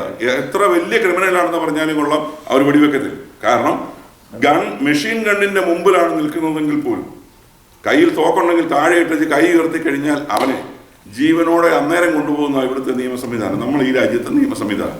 ലോകത്തിൽ എവിടെയും കൈ ഉയർത്തിയാൽ അതിൻ്റെ അർത്ഥം യുദ്ധവും രംഗത്ത് നമുക്കറിയാം. യുദ്ധ തടവുകാരെ പിടിക്കുന്നത് അവർ കൈ ഉയർത്തി ആയുധം താഴെ വെച്ച് കൈ ഉയർത്തി കഴിഞ്ഞാൽ അതിനർത്ഥം ഞാൻ കീഴടങ്ങുന്നു, സറണ്ടർ ചെയ്യുന്നു എന്നുള്ള അർത്ഥമാണ്. അപ്പോൾ ദൈവസന്നിധിയിൽ ഒരാൾ കൈ ഉയർത്തിയാൽ മറ്റ് യാതൊന്നും നാണംകേട് വരുന്ന വിഷയമല്ല. ദൈവസന്നിധിയിൽ അത്യുന്നതനായ ദൈവത്തിൻ്റെ മുമ്പാകെ, ശക്തനായ ദൈവത്തിൻ്റെ മുമ്പാകെ ഞാൻ സറണ്ടർ ചെയ്യുന്നു. മനുഷ്യൻ്റെ മുമ്പിലല്ല, ദൈവത്തിൻ്റെ മുമ്പിൽ ഞാൻ സറണ്ടർ ചെയ്യുന്നു എന്നുള്ള നിലയിൽ നമ്മൾ സറണ്ടർ ചെയ്യുന്നു, വിനയപ്പെടുന്നു എന്നുള്ളതാണ്. അപ്പോൾ ആരാധനയിൽ ഈ പറയപ്പെടുന്ന കാര്യങ്ങളെല്ലാം സ്തുതിയും സ്തോത്രവും നമസ്കാരവും എല്ലാം ആരാധനയുടെ ഭാഗമാണ് എന്നുള്ളത് നാം ഓർക്കണം. അടുത്തതായിട്ട് നാം അവിടെ കാണുന്നത് മൂപ്പന്മാരിൽ ഒരുത്തൻ. അപ്പോൾ ഇത്രയും ആയി കഴിഞ്ഞപ്പോൾ ഇവിടെ ഒരു ഗ്രൂപ്പുണ്ട് മൂപ്പന്മാർ. ഈ മൂപ്പന്മാരിൽ ഒരുത്തൻ യോഹന്നാനോട് ചോദ്യം ചോദിക്കുകയാണ്. കാരണം യോഹന്നാൻ ഇതെല്ലാം ഇങ്ങനെ കണ്ടുകൊണ്ട് നിൽക്കുകയാണ്. കാരണം ഒന്നാമതെ ജനത്തെ കണ്ടപ്പോൾ തന്നെ യോഹന്നാൻ അത്ഭുതപ്പെട്ട് നിൽക്കുകയാണ്. കാര്യം എണ്ണിക്കൂടാത്ത വലിയൊരു പുരുഷാരം ഇങ്ങനെ നിൽക്കുകയാണ്, എണ്ണിക്കൂടാത്ത വലിയ പുരുഷാരം. അപ്പോൾ എണ്ണിക്കൂടാത്ത വലിയൊരു പുരുഷാരം നിൽക്കുന്നത് കണ്ടു ഇങ്ങനെ ഈ ആശ്ചര്യഭരിതനായി നിൽക്കുന്ന യോഹന്നാനോട് ഈ മൂപ്പന്മാരിൽ ഒരാൾ ഒരു ചോദ്യം ചോദിച്ചു. മൂപ്പന്മാർ ചോദിച്ച ചോദ്യം ഇതാണ്: വെള്ള നിലയങ്കി ധരിച്ചിരിക്കുന്ന ഇവരാര്, എവിടെ നിന്ന് വന്നു എന്ന് ചോദിച്ചു. രണ്ട് ക്വസ്റ്റ്യനാണ്. ഇവരാര്, ഇവരെവിടുന്ന് വന്നു. അപ്പോൾ ഇതിന്റെ മറുപടി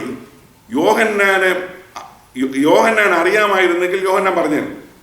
പ്രത്യേകിച്ച് ഇവർ സഭയുടെ ഭാഗമായിരുന്നെങ്കിൽ യോഹന്നാൻ നിശ്ചയമായും പറഞ്ഞു. കാരണം സഭ എന്ന് പറഞ്ഞാൽ എന്താണെന്നുള്ളത് യോഹന്നാൻ നന്നായിട്ട് അറിയാം. സഭയുടെ ആരംഭം മുതൽ യോഹന്നാൻ കൂടെയുള്ളൂ. ആ അവസാനം ഈ പത്മോസിൽ നിന്നും യേശുമേനാറിലെ സഭകളെ കുറിച്ചുള്ള ദർശനം കിട്ടുമ്പോഴും സഭകളെക്കുറിച്ച് വളരെ നല്ല ചിത്രം യോഹന്നാന്റെ മുമ്പിലുണ്ട്. എന്നാൽ ഇവർ ആരാണ് ഈ വെള്ള നിലയെങ്കിൽ ധരിച്ചുകൊണ്ട് നിൽക്കുന്ന? അതുകൊണ്ടാണ് മൂപ്പൻ ചോദിക്കുന്നത് തന്നെ എങ്ങനെയാണ്, ഈ ആർപ്പെടുന്നവർ ആരെന്നല്ല ചോദിച്ചു. ഈ ദൈവത്തിന് ഈ രക്ഷ ദൈവത്തിന്റെ ദാനം എന്ന് പറഞ്ഞ് യോഹന്നാനെ ഈ നമസ്കരിക്കുന്നവരാരാണെന്ന് നിനക്കറിയാമോ എന്നൊന്നും അല്ല ചോദ്യം. അവർ ധരിച്ചിരിക്കുന്ന ഡ്രസ്സിന്റെ ബേസിലാണ് ചോദ്യം. വെള്ള നിലയങ്കി ധരിച്ചിരിക്കുന്ന, ഞാൻ മുമ്പേ പറഞ്ഞല്ലോ, വെള്ള നിലയങ്കി സഭയുടെ അംഗങ്ങളുടെ വേഷമായിട്ട് അല്ലിരിക്കും. അപ്പോൾ രക്തസാക്ഷികളുടെ വേഷമായിട്ട് നിൽക്കുന്ന വേഷമാണ്. അപ്പോൾ ഈ വെള്ള നിലയങ്കി ധരിച്ച് ഈ വന്നേക്കുന്ന ഇവർ ആരാണ്, ഇവരെവിടുന്ന് വന്നതാണ്? രണ്ട് ചോദ്യം. അപ്പോൾ ഉടനെ യോഹന്നാൻ വളരെ ബുദ്ധിപൂർവ്വം പറയുന്നത് ഇങ്ങനെയാണ്: യജമാനൻ അറിയുമല്ലോ എന്ന് ഞാൻ പറഞ്ഞതിന് അപ്പോൾ യജമാനൻ അറിയാമല്ലോ, ചോദിച്ച ആളിനോട് തന്നെ യോഹന്നാൻ തിരിച്ചങ്ങ് കൊടുത്തു. അറിയാമോ, സാറിന് അറിയാമല്ലോ, അല്ലെങ്കിൽ യജമാനൻ അറിയാമല്ലോ എന്നുള്ള നിലയിൽ. അപ്പോൾ യജമാനൻ എന്നിവിടെ പറയുന്നത് ബഹുമാനത്തോടുള്ള വിളിയെന്നേ അർത്ഥമുള്ളൂ, അല്ല ദൈവത്വമൊന്നും കൊടുത്തുള്ള വിളിയല്ല. കൂറിയോസ് എന്നുള്ള വാക്കാണ് ഇവിടെ ഉപയോഗിച്ചിരിക്കുന്നത്. പക്ഷേ റെസ്പെക്റ്റിലുള്ളതായ വിളിയാണ്. ഒരു എൽഡറിനെ അല്ലെങ്കിൽ ബഹുമാനത്തിന് യോഗ്യനായ ഒരാളിനെ റെസ്പെക്റ്റ് കൊടുത്ത് വിളിക്കുന്നു എന്നുള്ളത് വിളി, യജമാനൻ എന്നുള്ളതായ വിളി. അല്ലാതെ ഈ മൂപ്പനെ ദൈവത്തിന്റെ സ്ഥാനത്തൊന്നും കാണുന്നതല്ല. അപ്പോൾ യജമാനൻ അറിയുന്നുവല്ലോ എന്ന് പറഞ്ഞപ്പോൾ ഈ മൂപ്പൻ ബാക്കിക്കൊന്നും കാത്തു നിന്നില്ല. ഉടനെ തന്നെ മൂപ്പൻ പറയുകയാണ്, ആ യജമാൻ എന്ന് ഞാൻ പറഞ്ഞതിന് അവൻ എന്നോട് പറഞ്ഞത്, ഇവർ മഹാകഷ്ടത്തിൽ നിന്ന് വന്നവർ, കുഞ്ഞാടിന്റെ രക്തത്തിൽ തങ്ങളുടെ അങ്കി അലക്കി വെളുപ്പിച്ചിരിക്കുന്നു. അവിടെ മുതൽ അതാണ് ആദ്യത്തെ സ്റ്റേറ്റ്മെന്റ്. ഇവർ മഹാകഷ്ടത്തിൽ നിന്ന് വന്നവരാണ്. അപ്പോൾ ഗ്രേറ്റ് ട്രിബുലേഷനിൽ നിന്ന് വന്നതായ ആളുകളാണ് ഇവർ എന്നുള്ള നിലയിലാണ് ഇവിടെ ഉപയോഗിച്ചിരിക്കുന്ന ഒരു വാക്ക്, ഗ്രീക്ക് വാക്ക് നിങ്ങളോട് ഞാൻ പറയാം. ഇവിടെ ഉപയോഗിച്ചിരിക്കുന്ന ഈ സംഘത്തെ വിശേഷിപ്പിക്കാൻ വേണ്ടി, അതായത് ഈ മൂപ്പൻ പറയുന്നത് ഇങ്ങനെയാണ്, ഇവർ മഹാകഷ്ടത്തിൽ നിന്ന് വന്നവർ. ഇതാണ് പ്രയോഗം. ഇതിനു വേണ്ടി ഉപയോഗിച്ചിരിക്കുന്ന ഗ്രീക്ക് വാക്ക് എർക്കോമായി എന്നുള്ള ഗ്രീക്ക് വാക്ക്. എർക്കോമായി, ഈ എർക്കോമായി എന്ന് പറയുന്ന ഗ്രീക്ക് വാക്കിന്റെ അർത്ഥം സ്ലോലി ഇൻക്രീസിങ് എന്നുള്ള അർത്ഥമാണ്. സ്ലോലി അല്ലെങ്കിൽ ക്രമേണ എന്ത് ചെയ്യുന്നു, വർദ്ധിച്ചു വരുന്ന ഒരു ഗ്രൂപ്പ് എന്നുള്ള അർത്ഥമാണ് സ്ലോലി ഇൻക്രീസിങ്. ഇപ്പോൾ മഹോപദ്രവം എന്ന് പറയുന്നത് പ്രധാനമായും 7 വർഷമാണ്.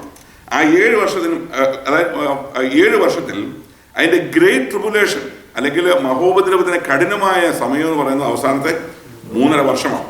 അപ്പോൾ ഈ സമയത്ത് രക്തസാക്ഷികളുടെ എണ്ണം ഇവിടെ എന്ത് ചെയ്തുകൊണ്ടിരിക്കുക, ഭൂമിയിൽ വർദ്ധിച്ചുകൊണ്ടിരിക്കുക.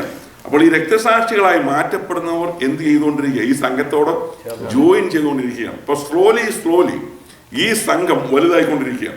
ഓൾറെഡി യോഹന്നാൻ കണ്ടപ്പോൾ തന്നെ ഇതൊരു വലിയ സംഘമാണ്. അപ്പോൾ ഇത് മൂപ്പൻ ഇവരെ കുറിച്ച് പറയുമ്പോൾ ഇങ്ങനെയാണ് പറയുന്നത്, ഇവർ മഹാകഷ്ടത്തിൽ നിന്ന് വന്നവരാണ്. പക്ഷെ മഹാകഷ്ടത്തിൽ നിന്ന് വന്നു എന്ന് പറയുന്നതിന്റെ കൂടെ മൂപ്പൻ എടുത്തു പറയുന്ന ഒരു കാര്യം കൂടിയുണ്ട്. ഇവർ മഹാകഷ്ടത്തിൽ നിന്ന് വന്നു, കുഞ്ഞാടിന്റെ രക്തത്തിൽ തങ്ങളുടെ അങ്കി അലക്കി വെളുപ്പിച്ചിരിക്കുന്നു എന്നുള്ളതാണ്. ഇപ്പോൾ കുഞ്ഞാടിന്റെ രക്തത്താളുള്ളതായ ശുദ്ധീകരണം പ്രാപിച്ചേച്ച് വന്നിരിക്കുന്നവരാണ് ഇവർ. ഇതാണ് ഞാൻ മുമ്പ് പറഞ്ഞത്. രക്ഷ മഹോപദ്രവ കാലഘട്ടത്തിലെ രക്ഷ എന്ന് പറയുന്നതും ആര് മുഖേനേ ഉള്ളൂ, യേശുക്രിസ്തു മുഖേന തന്നെ ലഭിക്കുന്നതാണ്. അപ്പോൾ ഇവർ കുഞ്ഞാടിന്റെ രക്തത്താൽ തങ്ങളുടെ അങ്കി വെളുപ്പിച്ച് വന്നിരിക്കുന്ന വിശുദ്ധന്മാരാണ്. അങ്കി വെളുപ്പിച്ച ഒരു കൂട്ടമാണിത് എന്ന് പറഞ്ഞ അവർ ഇവർ മഹാകഷ്ടത്തിൽ നിന്ന് വന്നിരിക്കുന്നു, കുഞ്ഞാടിന്റെ രക്തത്തിൽ തങ്ങളുടെ അങ്കി കഴുകി വെടിപ്പാക്കിയവർ എന്നുള്ളതാണ്. നമുക്കറിയാം യേശുവിന്റെ രക്തത്തിന്റെ പ്രത്യേകത യോഹന്നാന്റെ ലേഖനത്തിൽ നാം കാണുന്നുണ്ട്. അവന്റെ പുത്രനായ യേശുവിന്റെ രക്തം സകല പാപവും പോക്കി എന്ത് ചെയ്യുന്നു, നമ്മെ ശുദ്ധീകരിക്കും. അപ്പോൾ യേശുക്രിസ്തുവിന്റെ രക്തത്താലുള്ള ശുദ്ധീകരണം എന്ന് പറയുന്നത്, യേശുക്രിസ്തുവിന്റെ രക്തത്താലുള്ളതായ പാപവിമോചനം എന്ന് പറയുന്നത്, യേശുക്രിസ്തുവിന്റെ രക്തത്താലുള്ളതായ വിടുതൽ എന്ന് പറയുന്നതും അത് യുണീക്കായിട്ടുള്ളൊരു കാര്യമാണ്. അതിനോട് തുല്യം നിൽക്കുവാൻ വേറെ ആരുമില്ല. അതിനോട് തുല്യബുദ്ധ പുലർത്തുന്ന രക്തമില്ല.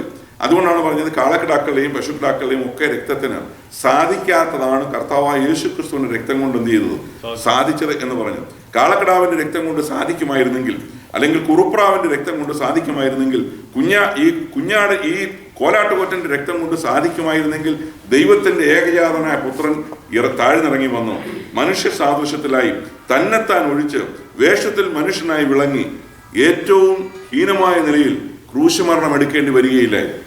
അപ്പോൾ മനുഷ്യവർഗത്തിന്റെ ഉദ്ധാരണത്തിന് വേണ്ടി യേശുക്രിസ്തുവിന്റെ രക്തത്തിന് പകരം നിൽക്കുവാൻ, അല്ലെങ്കിൽ അതിന് പകരമായി മറ്റൊന്നുമില്ല എന്നുള്ളത് നാം ഓർക്കണം. ദൈവത്തിന് സ്തോത്രം. സമയം തീരുകയാണ്. ഞാൻ ഉദ്ദേശിച്ചത് എത്തിയില്ല ഈ ക്ലാസ്. എന്നാൽ പോലും നാം എത്ര ഭാഗ്യവാന്മാരാണെന്നുള്ളത് നാം ഓർക്കണം. ദൈവകൃപയാൽ കൃപായുഗത്തിൽ തന്നെ കർത്താവായ യേശുക്രിസ്തുവിനെ നമ്മുടെ രക്ഷിതാവും കർത്താവുമായി അംഗീകരിക്കുവാൻ നമ്മുടെ ജീവിതത്തിൽ ഭാഗ്യം ലഭിച്ചു എന്നുള്ളതാണ്. എത്രയോ പേർക്ക് ഇതിനുള്ള ഭാഗ്യം ലഭിക്കാതെ. നമുക്ക് തന്നെ നോക്കിയാൽ നമ്മുടെ കൂടെ ഉണ്ടായിരുന്നവർ, നമ്മളുടെ കൂടെ പഠിച്ചിട്ടുള്ളതായ ആളുകൾ, നമ്മുടെ കൂടെ ജോലി ചെയ്തതായ ആളുകൾ, നമ്മുടെ ദേശത്ത് നമ്മുടെ ഭവനത്തിൻ്റെ അടുത്ത് തന്നെ താമസിച്ചവർ, അവർ സുവിശേഷം കേൾക്കാഞ്ഞിട്ടല്ലായിരുന്നു. അവരും നമ്മൾ കേട്ടതുപോലെ സുവിശേഷം കേട്ടവരാണ്. നമ്മുടെ ദേശത്തെ കൺവെൻഷനിൽ അവര് ദൈവത്തിന്റെ വചനം കേൾക്കുവാനുള്ളതായ സാവകാശമൊക്കെ അവർക്കൊക്കെ ഉണ്ടായിട്ടുണ്ട്. എന്നാൽ പോലും ഹൃദയം കൊടുക്കുവാൻ കഴിയാതെ, ഹൃദയം സറണ്ടർ ചെയ്യുവാൻ കഴിയാതെ, ഹൃദയത്തിൽ കർത്താവിനെ വാഴുവാൻ സമ്മതിക്കാതെ പോയതായ അനേകായിരങ്ങളെ നമുക്കറിയാം. എന്നാൽ ഇന്ന് രാത്രികാലം അതൊരു ഭാഗ്യം നമുക്ക് ലഭിച്ചു. അതോർത്ത് നമുക്ക് ദൈവത്തെ സ്തുതിക്കാം.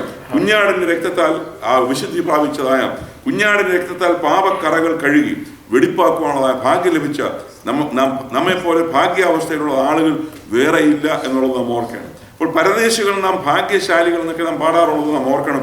വാസ്തവത്തിൽ ഇതിൻ്റെ അർത്ഥം മനസ്സിലാക്കി പാടിയാണ്. നാം പരദേശികളാണെന്നുള്ളതും നാം ഒരു തീർത്ഥാടന യാത്രയിലാണ്. ആ തീർത്ഥാടന യാത്ര എന്ന് പറയുന്നത് ഈ ലോകം നമ്മുടെ പെർമനന്റ് പ്ലേസ് അല്ല. നാം ഇപ്പോൾ പാർക്കുന്ന സ്ഥലമെന്ന് പറയുന്നത് നമ്മുടെ പെർമനന്റ് ആയിട്ടുള്ള സ്ഥലമല്ല. നാം മറ്റൊരു സ്ഥലത്തേക്കുള്ള യാത്രയിൽ ഇപ്പോൾ ഒരു താവളം അടിച്ചിരിക്കുന്നു എന്ന് കരുതിയാൽ മതി. നമുക്ക് ഉറപ്പുള്ളതായ ഭവനമുണ്ടെങ്കിൽ ഇതിനെയൊക്കെ കൂടാരം എന്നുള്ള നിലയിൽ തന്നെ കണ്ടാൽ മതി. അതാണ് നല്ലത്. കാരണം ഇതെല്ലാം പൊളിച്ച് അല്ലെങ്കിൽ ഈ കൂടാരത്തിന്റെ താൽക്കാലികമായ ഈ കൂടാരമൊക്കെ വിട്ട് നിത്യമായ ഒരു സ്ഥലത്തേക്കുള്ളതായ യാത്രയിലാണ് നാം എന്നുള്ള ബോധം നമുക്കുണ്ടായിരിക്കണം.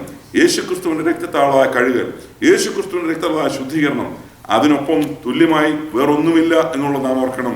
നമ്മെപ്പോലെ ഭാഗ്യകരമായ അവസ്ഥയിലുള്ളവർ വേറെ ആരുമില്ല. കാരണം ദൈവവചനത്തിനെ വെളിച്ചത്തിൽ ഞാൻ വീണ്ടും അത് ആവർത്തിക്കുന്നു, നാം വളരെ ഭാഗ്യകരമായ അവസ്ഥയിലാണ്. എന്നാൽ ജീവിതത്തിൽ നിരാശ തോന്നുന്ന സമയങ്ങളുണ്ട്, ജീവിതത്തിൽ ബുദ്ധിമുട്ടുന്നതായ സമയങ്ങളുണ്ട്, വൈഷമ്യങ്ങളൊക്കെ ലോകമനുഷ്യൻ അനുഭവിക്കുന്നുള്ള വൈഷമ്യങ്ങളും ലോകമനുഷ്യൻ അനുഭവിക്കുന്നുള്ളതായ ദുരിതങ്ങളും ലോകമനുഷ്യൻ അനുഭവിക്കുന്ന പ്രയാസങ്ങളും ഒക്കെ ആത്മീയരായ നമ്മുടെയും ജീവിതത്തിൽ ഉണ്ടാകാം. എന്നാൽ അതിൻ്റെ നടുവിലും നമ്മെ നിർത്തുന്ന ഒരു ദൈവകൃപയുണ്ട്. അതോർത്ത് ഞാൻ ദൈവത്തിന് സ്തോത്രം ചെയ്യുന്നു. കാരണം ലോകാവസാനത്തോളം ഞാൻ നിങ്ങളുടെ കൂടെ ഇരിക്കും എന്നുള്ള വാഗ്ദത്തം, ഞാൻ നിങ്ങളെ അനാഥരായി വിടുകയില്ലെന്നുള്ളതായ വാഗ്ദത്തം, ഞാൻ നിങ്ങളോട് കൂടെ ഉണ്ടെന്നുള്ളതായ ഉറപ്പ് കർത്താവ് നമുക്ക് നൽകിയിരിക്കാൻ ഞാൻ ദൈവത്തിന് സ്തോത്രം ചെയ്യുന്നു. ഇന്ന് രാത്രികാലം ദൈവമായ കർത്താവ് നമ്മെ സഹായിക്കുമാറാകട്ടെ. യേശുക്രിസ്തുവിന്റെ രക്തത്താൽ ഉള്ള ശുദ്ധീകരണം, യേശുക്രിസ്തുവിന്റെ രക്തത്താലായ വിടുതൽ നമുക്ക് ലഭിച്ചതോർത്ത് സ്തോത്രം ഞാൻ ചെയ്യുന്നു. ഈ രക്തത്തെ മലിനമെന്ന് എണ്ണരുത് എന്ന് എബ്രായ ലേഖനത്തിൽ പറയുന്നു. കാരണം ഈ രക്തത്തെ മലിനമെന്ന് എണ്ണിയാൽ, അതായത് ഒരിക്കൽ ശുദ്ധീകരിച്ചതായ രക്തം, എബ്രായ ലേഖനം വളരെ വ്യക്തമായി പറയുന്ന കാര്യമാണിത്. ഒരിക്കൽ നമ്മളെ ശുദ്ധീകരിച്ചതായ രക്തത്തെ നാം മലിനമെന്ന് എണ്ണിക്കഴിഞ്ഞാൽ നമ്മളെ യഥാസ്ഥാനപ്പെടുത്തുവാൻ പിന്നെ വേറൊന്നിനും കഴിയുകയും. അത് നമ്മൾ ഓർക്കണം.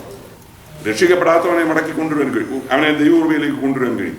എന്നാൽ രക്ഷിക്കപ്പെട്ടതായ ഒരുവൻ അവനെ വിശുദ്ധീകരിച്ച രക്തം, യേശുക്രിസ്തുവിന്റെ രക്തത്തിൽ ശുദ്ധീകരണം പ്രാപിച്ചവൻ ആ രക്തത്തെ സംശയിച്ചാൽ, ആ രക്ഷാ സംവിധാനത്തെ സംശയിച്ചാൽ, അല്ലെങ്കിൽ അതിനെ അലക്ഷ്യമാക്കി കളഞ്ഞാൽ, അതിനെ മലിനമാക്കി കളഞ്ഞാൽ നാം ദൈവസന്നിധിയിൽ എത്രയധികം ശിക്ഷാവിധിക്ക് യോഗ്യരായിത്തീരും എന്നുള്ളതും ദൈവത്തിന്റെ വചനം നമ്മെ പഠിപ്പിക്കുന്ന കാര്യമാണ്.